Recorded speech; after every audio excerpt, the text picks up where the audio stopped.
നമസ്കാരം, ഞാൻ doctor Ashna's wellness clinic, Kannur Koothuparamba. നമ്മുടെ ക്ലിനിക്കിൽ വരുന്ന ഷുഗർ പേഷ്യൻസിന് ഭക്ഷണത്തിനെ കുറിച്ചുള്ള കാര്യത്തിൽ ഒട്ടനവധി സംശയങ്ങൾ ഉണ്ടാവാറുണ്ട്. തേന് കഴിക്കാൻ പറ്റുമോ, ചക്ക കഴിക്കാൻ പറ്റുമോ, ശർക്കര കഴിക്കാൻ പറ്റുമോ, ഏതൊക്കെ ഫ്രൂട്ട്സാണ് കഴിക്കാൻ പറ്റുന്നത്, അങ്ങനെ കുറേ അധികം സംശയങ്ങളാണ് ഉള്ളത്.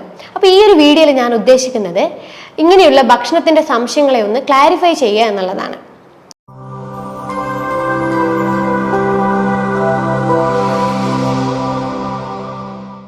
ഷുഗർ പേഷ്യൻസിന് ഏറ്റവും നല്ലത് ഗ്ലൈസെമിക് ഇൻഡെക്സ് കുറഞ്ഞ ഭക്ഷണങ്ങൾ കഴിക്കുന്നതാണ്. ഗ്ലൈസെമിക് ഇൻഡെക്സ് എന്ന് വെച്ച് കഴിഞ്ഞാൽ അന്നജം അടങ്ങിയ ഫുഡ് അല്ലെങ്കിൽ കാർബോഹൈഡ്രേറ്റ് അടങ്ങിയ ഫുഡുകൾ നമ്മൾ കഴിക്കുമ്പോൾ അത് നമ്മളെ രക്തത്തിൽ ഷുഗറായി മാറുന്ന തോത് അല്ലെങ്കിൽ അളവിനെയാണ് ഗ്ലൈസെമിക് ഇൻഡെക്സ് എന്ന് പറയുന്നത്. ഒരു ഉദാഹരണം പറയുവാണെങ്കിൽ നമ്മളിപ്പം ചോറ് കഴിച്ചെന്ന് വിചാരിക്കാം. ചോറ് കഴിച്ചു കഴിഞ്ഞാൽ ഇതിലെ അന്നജം നമ്മുടെ രക്തത്തിൽ എത്ര അളവിൽ ഷുഗർ ആവുന്നു എന്നതിനെയാണ് ഗ്ലൈസെമിക് ഇൻഡെക്സ് എന്ന് പറയാം. ചിലവർ ചോദിക്കാറുണ്ടേ, ഇപ്പം നമുക്ക് ചോറ് ഒഴിവാക്കണ്ടേ, ഷുഗർ ഉള്ളവർ ചോറ് കഴിക്കരുത് എന്നല്ലേ നമ്മൾ പറയുന്നത്. അപ്പോൾ ചോറ് ഒഴിവാക്കി കഴിഞ്ഞാൽ ചപ്പാത്തി കഴിക്കാൻ പറ്റുമോ എന്നുള്ളൊരു സംശയമുണ്ട്. പക്ഷേ ചോറും ചപ്പാത്തിയും തമ്മിൽ ഗ്ലൈസെമിക് ഇൻഡെക്സിൽ വലിയ വ്യത്യാസമില്ല, ചെറിയ തോതിലൊരു മാറ്റമേ ഉള്ളൂ. അപ്പം നമ്മൾ ചപ്പാത്തി ചോറിന് പകരം മാറ്റിയിട്ട് 3 നേരം ചപ്പാത്തി ആക്കുക. അപ്പം നമുക്ക് എത്ര ശ്രമിച്ചു കഴിഞ്ഞാലും ഷുഗർ കൺട്രോൾ ആവണമെന്നില്ല. കാരണം രണ്ടും നല്ല കാർബോഹൈഡ്രേറ്റ് അടങ്ങിയ ഫുഡാണ്, നല്ല രീതിയിൽ ഗ്ലൈസെമിക് ഇൻഡെക്സ് ഉള്ളൊരു ഫുഡാണ്. അപ്പം നമ്മൾ ചോറിന് പകരം ചപ്പാത്തി ആക്കിയത് കൊണ്ടൊന്നും നമ്മുടെ പ്രമേഹം കൺട്രോൾ ആവണമെന്നില്ല. പിന്നെയുള്ളൊരു ചോദ്യമാണ് ചക്ക കഴിക്കാൻ പറ്റുമോ എന്നുള്ളത്. ഇപ്പൊ ചക്ക സീസൺ ആണല്ലോ, അതുകൊണ്ട് ചക്കയുടെ കാര്യത്തിൽ കൂടുതൽ കൺസേൺ ആണ് പ്രമേഹ രോഗികളെല്ലാവരും. ചക്ക എത്ര അളവിൽ കഴിക്കണം, ചക്ക കഴിച്ചു കഴിഞ്ഞാൽ ഷുഗർ കൂടുക എന്നുള്ളത്. നമ്മുടെ ചക്ക പഴുത്ത് കഴിഞ്ഞാൽ അതിന്റെ ഗ്ലൈസെമിക് ഇൻഡെക്സ് എന്ന് പറയുന്നത് ഒരു മീഡിയം ആയിട്ടുള്ള ഒരു ലെവലിലെ ഗ്ലൈസെമിക് ഇൻഡെക്സ് ഉള്ളൂ. അപ്പം നമുക്ക് ചക്കയുടെ ചുള 1, 2, 3 ഇടവിട്ട ദിവസങ്ങളിൽ കഴിക്കുന്നത് കൊണ്ടൊന്നും നമുക്ക് ഷുഗർ കൂടണമെന്നില്ല. അതിൽ നമ്മൾ ചക്ക വേവിച്ചിട്ടൊക്കെ കഴിക്കുമല്ലോ. ചക്ക വേവിച്ചത് നമ്മൾ കഴിക്കുമ്പോൾ ദിവസവും കഴിക്കാണ്ട് വല്ലപ്പോഴും കൂടുമ്പോൾ കഴിക്കുവാണെങ്കിൽ നമുക്ക് ഷുഗറിന്റെ അളവ് കൂടണമെന്നില്ല. കാരണം ഇതിന്റെ ഗ്ലൈസെമിക് ഇൻഡെക്സ് നമ്മുടെ അരിയേക്കാളും ചപ്പാത്തിയേക്കാളും കുറവാണ്. അതുകൊണ്ട് തന്നെ നമുക്ക് ചക്ക വല്ലപ്പോഴും ഇടവിട്ട ദിവസങ്ങളിൽ ചെറിയ തോതിൽ നമുക്ക് കഴിക്കാം. ഫ്രൂട്ട്സിൽ 2 തരത്തിലാണ് ഗ്ലൈസെമിക് ഇൻഡെക്സ് ഉള്ളത്. ഗ്ലൈസെമിക് ഇൻഡെക്സ് കൂടിയ ഫ്രൂട്ട്സും ഉണ്ട്, ഗ്ലൈസെമിക് ഇൻഡെക്സ് കുറഞ്ഞ ഫ്രൂട്ട്സ് ഉണ്ട്. അപ്പോൾ ഗ്ലൈസെമിക് ഇൻഡെക്സ് കൂടിയ ഫ്രൂട്ട്സ് ഏതൊക്കെയാണെന്ന് വെച്ച് കഴിഞ്ഞാൽ നമുക്ക് തണ്ണിമത്തൻ, പിന്നെ പൈനാപ്പിൾ, ഡ്രൈ ഫ്രൂട്ട്സ്, ഇതൊക്കെ ഗ്ലൈസെമിക് ഇൻഡെക്സ് കൂടിയതാണ്. അപ്പോൾ ഗ്ലൈസെമിക് ഇൻഡെക്സ് കൂടുക എന്ന് പറഞ്ഞു കഴിഞ്ഞാൽ നമ്മുടെ രക്തത്തിൽ ഷുഗറിൻ്റെ അളവ് കൂടുമെന്ന് അർത്ഥം. അപ്പോൾ ഈ പറയുന്ന ഫ്രൂട്ട്സുകൾ നമ്മൾ കഴിക്കാതിരിക്കാൻ വേണ്ടി ശ്രമിക്കുക. കാരണം ഇത് കഴിച്ചു കഴിഞ്ഞാൽ പ്രമേഹ രോഗം കൂടാനുള്ള ചാൻസസ് ഉണ്ട്. പിന്നെ ഗ്ലൈസെമിക് ഇൻഡെക്സ് കുറഞ്ഞ ഫ്രൂട്ട്സ് ആണ്, അതായത് ആപ്പിൾ, മുസംബി, പേരക്ക, ഇതൊക്കെ ഗ്ലൈസെമിക് ഇൻഡെക്സ് കുറഞ്ഞ ഫ്രൂട്ട്സ്. ഇത് ദിവസവും നമുക്ക് ഒരെണ്ണം എന്നുള്ള രീതിയിൽ നമുക്ക് ദിവസവും ഭക്ഷണത്തിൽ ഉൾപ്പെടുത്താം. കാരണം ഒരു കാരണവശാലും പ്രമേഹം ഈ ഫ്രൂട്ട്സുകൾ കഴിക്കുമ്പോൾ കൂടണം എന്നില്ല. പിന്നെയുള്ളൊരു സംശയമാണ് തേന്, ശർക്കര, പഞ്ചസാര, ഇതിൽ ഏതൊക്കെ കഴിക്കാൻ പറ്റും, ഏതൊക്കെ ഒഴിവാക്കണം എന്നുള്ളതാണ്. തേനായാലും ശർക്കരയായാലും പഞ്ചസാരയായാലും ഇത് 3ലും നല്ല പോലെ ഗ്ലൈസെമിക് ഇൻഡെക്സ് ഉണ്ട്. അതുകൊണ്ട് ഇത് പൂർണ്ണമായിട്ട് ഒഴിവാക്കുന്നതാണ് നല്ലത്. കാരണം ഇത് രക്തത്തിലെ പഞ്ചസാരയുടെ അളവ് നല്ല രീതിയിൽ കൂട്ടും. പിന്നെയുള്ളൊരു സംശയം കിഴങ്ങ് വർഗ്ഗങ്ങൾ കഴിക്കാൻ പറ്റുമോ എന്നുള്ളതാണ്. അതായത് കപ്പ, പിന്നെ ഉരുളക്കിഴങ്ങ്, ഇങ്ങനെയുള്ള കിഴങ്ങ് വർഗ്ഗങ്ങൾ. ഈ കിഴങ്ങ് വർഗ്ഗങ്ങളിലൊക്കെ നല്ല പോലെ ഗ്ലൈസെമിക് ഇൻഡെക്സ് ഉണ്ട്. അപ്പോൾ നമ്മൾ ഈ കിഴങ്ങ് വർഗ്ഗങ്ങൾ വല്ലപ്പോഴും കഴിക്കുന്നത് കൊണ്ട് കുഴപ്പമില്ല. പക്ഷെ സ്ഥിരമായിട്ട് കിഴങ്ങ് വർഗ്ഗങ്ങൾ ഉപയോഗിക്കാതിരിക്കാൻ വേണ്ടി ശ്രമിക്കുക.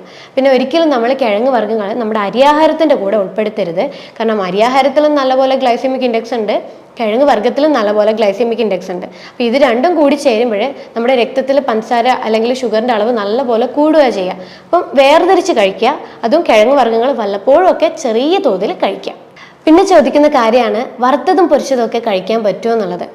വറുത്തതും പൊരിച്ചതും എന്ന് പറയുന്നത് ഓയിലി ആയിട്ടുള്ള ഫുഡാണ്. ഇത് ശരീരത്തിലേക്ക് എത്തുന്നത് കൊഴുപ്പായിട്ടാണ്. അപ്പം ഇത് നമുക്ക് അമിതവണ്ണം ഉണ്ടാവാനുള്ള കാരണമാവുന്നുണ്ട്.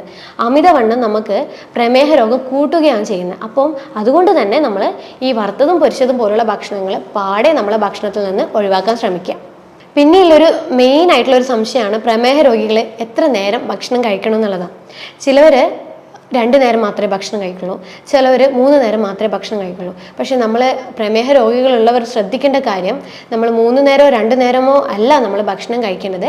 നമ്മൾ ലഘുവായ അളവിൽ 5 നേരം നമുക്ക് ഭക്ഷണം കഴിക്കണം. അതായത് രാവിലെ, ഉച്ചക്കും രാത്രിയും അതിൻ്റെ ഇടവിട്ട സമയങ്ങളിലും ചെറിയ തോതിലുള്ള ഭക്ഷണങ്ങൾ ഉൾപ്പെടുത്തിയിട്ട് വേണം നമ്മൾ പ്രമേഹ രോഗികൾ ഭക്ഷണ ക്രമീകരണങ്ങൾ മുന്നോട്ട് കൊണ്ടുപോകാനായിട്ട്.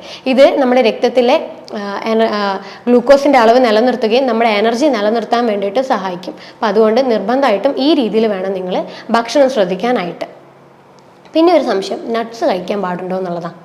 നട്ട്സ് നമുക്ക് പൂർണ്ണമായിട്ടും കഴിക്കാം. കാരണം നട്ട്സിലുള്ളത് നല്ല പ്രോട്ടീനും അതുപോലെ തന്നെ നല്ല ഫാറ്റും omega-3 ഫാറ്റി ആസിഡും അങ്ങനെയുള്ള കാര്യങ്ങളൊക്കെയാണുള്ളത്. ഈ നട്ട്സ് നമുക്ക് ഇടവിട്ട സമയങ്ങളിലുള്ള ഫുഡാക്കിയിട്ട് മാറ്റാം.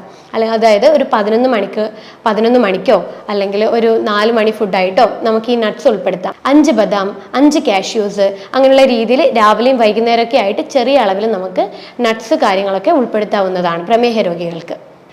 പ്രമേഹ രോഗികളുടെ ഒരു ലക്ഷണമാണ് അമിതമായിട്ടുള്ള വിശപ്പ്. അപ്പോൾ ഈ അമിതമായിട്ടുള്ള വിശപ്പ് വരുമ്പോൾ അവർ എന്തെങ്കിലും കാര്യമായിട്ടുള്ള രീതിയിൽ എന്തെങ്കിലും കഴിക്കും. അങ്ങനെ ചെയ്യാതെ നമുക്ക് ഇടവിട്ട സമയങ്ങളിൽ ഉണ്ടാവുന്ന വിശപ്പ് മാറാനായിട്ട് ഈ ഗ്ലൈസിമിക് ഇൻഡെക്സ് കുറഞ്ഞ ഫുഡുകൾ കഴിക്കുക. അതായത് വെജിറ്റബിൾ സൂപ്പോ അല്ലെങ്കിൽ കുറച്ച് നട്ട്സോ അല്ലെങ്കിൽ ഒരു എഗ്ഗോ അങ്ങനെ എന്തെങ്കിലും ആയിട്ട് ഈ ഇടവിട്ട സമയങ്ങളിൽ കഴിക്കുക. അപ്പോൾ നമ്മുടെ വിശപ്പും കൺട്രോൾ ആകും, ഷുഗർ കൂടാതെ ഷുഗർ നമുക്ക് നിലനിർത്തി കൊണ്ടുപോകാനും സാധിക്കും. പിന്നെയുള്ളൊരു സംശയമാണ് പ്രമേഹ രോഗികൾ ഉപ്പ് കൺട്രോൾ ചെയ്യണോ എന്നുള്ളൊരു കാര്യം. തീർച്ചയായിട്ടും ഉപ്പിൻ്റെ അളവ് നമ്മൾ കൺട്രോൾ ചെയ്തിരിക്കണം. കാരണം പ്രമേഹ രോഗത്തിൽ നിന്നാണ് മറ്റ് പല രോഗങ്ങൾ, അതായത് രക്തസമ്മർദ്ദം, ഹൃദ്രോഗം പോലുള്ള പല രോഗങ്ങളിലേക്ക് കാരണമാകുന്നത്. അതുകൊണ്ട് തന്നെ നമ്മൾ പ്രമേഹ രോഗികൾ ഉപ്പിൻ്റെ അളവ് തീർച്ചയായിട്ടും കൺട്രോൾ ചെയ്യേണ്ടതാണ്. പിന്നെ ചില ഒക്കേഷൻസ് ഒക്കെ വരുമ്പോഴേ നമ്മൾ പാൽപ്പായസോ അല്ലെങ്കിൽ സേമിയ പായസോ അങ്ങനെ എന്തെങ്കിലും നമുക്ക് ഒരു ക്രേവിങ്സ് ഉണ്ടാവുമല്ലോ, കഴിക്കുമ്പോൾ ഉണ്ടാവുന്ന ഒരു ക്രേവിങ്സ്. അങ്ങനെ പ്രമേഹ രോഗികൾക്ക് പായസം കഴിച്ചു കഴിഞ്ഞാൽ പ്രശ്നം ഉണ്ടാവുമോ എന്നുള്ളൊരു ചോദ്യം കുറേ തവണ എന്നോട് പേഷ്യൻസ് ചോദിച്ചിട്ടുണ്ട്. അങ്ങനെയുള്ളവർക്ക് കഴിക്കാം. വല്ലപ്പോഴും കൂടുമ്പോൾ ഒരിക്കൽ കുറച്ച് പായസം കഴിക്കുന്നുണ്ട്, കുഴപ്പമൊന്നുമില്ല. പക്ഷെ ഉച്ചക്കാണ് നമ്മളിപ്പോൾ ഉച്ചക്കാണ് പായസം കഴിക്കുന്നതെങ്കിൽ നമ്മൾ രാത്രി കഴിക്കുന്ന ഫുഡ് വളരെ ലഘുവാക്കി മാറ്റണം. അതായത് വളരെ സാലഡ്സോ അല്ലെങ്കിൽ വെജിറ്റബിൾ സൂപ്പോ അങ്ങനെ എന്തെങ്കിലും ഉള്ള ലഘുവായിട്ടുള്ള ഫുഡ് ആക്കി മാറ്റുവാണെങ്കിൽ ഷുഗറിൻ്റെ അളവ് കൂടാതെ ബാലൻസായി നോർമലായിട്ട് നിന്നോളും. അപ്പോൾ ഇതൊക്കെ കേട്ടിട്ട് നിങ്ങൾക്കൊരു സംശയം ഉണ്ടാവും, എന്താണ് ഇനി കഴിക്കുക എന്നുള്ളത്. ചപ്പാത്തി കഴിക്കരുത്, അരിയാഹാരം കഴിക്കരുത്, പിന്നെ എന്ത് ധാന്യം കഴിക്കുക എന്നുള്ളത്. ഗ്ലൈസമിക് ഇൻഡെക്സ് കുറഞ്ഞിട്ടുള്ളതാണ് മുത്താറി. നിങ്ങൾക്ക് മുത്താറിയുടെ പുട്ടോ മുത്താറിയുടെ ദോശയോ അല്ലെങ്കിൽ മുത്താറിയുടെ കഞ്ഞിയോ ആയിട്ട് നിങ്ങൾക്ക് ചെറിയ അളവിൽ ദിവസവും ഉൾപ്പെടുത്താം. പിന്നെ ഇലക്കറികൾ നന്നായിട്ട് ഉൾപ്പെടുത്തുക, പച്ചക്കറികൾ നന്നായിട്ട് ഉൾപ്പെടുത്താം. നോൺ വെജിലാണെങ്കിൽ മുട്ട, ചെറിയ ചെറിയ മീനുകൾ, അതുപോലെ ചിക്കൻ കാര്യങ്ങളൊക്കെ ഉൾപ്പെടുത്തുക. നട്ട്സ് അങ്ങനെയുള്ള കാര്യങ്ങളൊക്കെ നന്നായിട്ട് ഉൾപ്പെടുത്തുക. പിന്നെ ഏറ്റവും നല്ലൊരു കാര്യമാണ് ഉലുവ. പ്രമേഹം കൺട്രോൾ ചെയ്യാൻ ദിവസവും നമ്മൾ ചെറിയ തോതിൽ ഉലുവ നമ്മൾ ഭക്ഷണത്തിൽ ഉൾപ്പെടുത്തുന്നത് നമ്മൾ പ്രമേഹം കൺട്രോൾ ചെയ്യാൻ വേണ്ടിയിട്ട് ഒത്തിരി അധികം ഹെൽപ്പ് ചെയ്യും. അപ്പോൾ ഇതൊക്കെയാണ് പ്രമേഹ രോഗികൾ ശ്രദ്ധിക്കേണ്ടതായിട്ടുള്ള കാര്യങ്ങൾ.